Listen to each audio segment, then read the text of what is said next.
Alright everyone, let's break down this expression step by step. 6 divided by 3 divided by 6 divided by 3. At first glance, you might think, 6 divided by 3 is 2, and again 6 divided by 3 is 2. So 2 divided by 2 should give 1. But that actually isn't the correct answer. Here's the real reason why.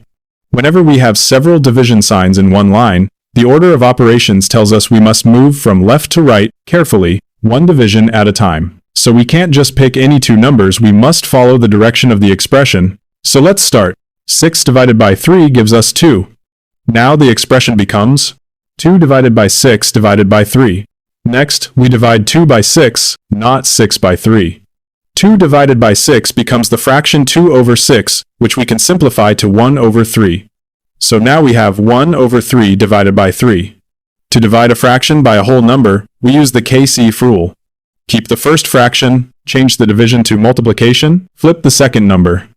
So we keep 1 over 3, change divided by 2 times, and flip 3 to 1 over 3.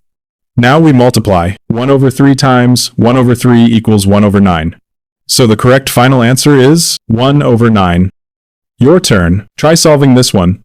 8 divided by 4 divided by 8 divided by 4. Drop your answer in the comments. And if you enjoyed this explanation, don't forget to subscribe, like, and share, and thank you so much for watching.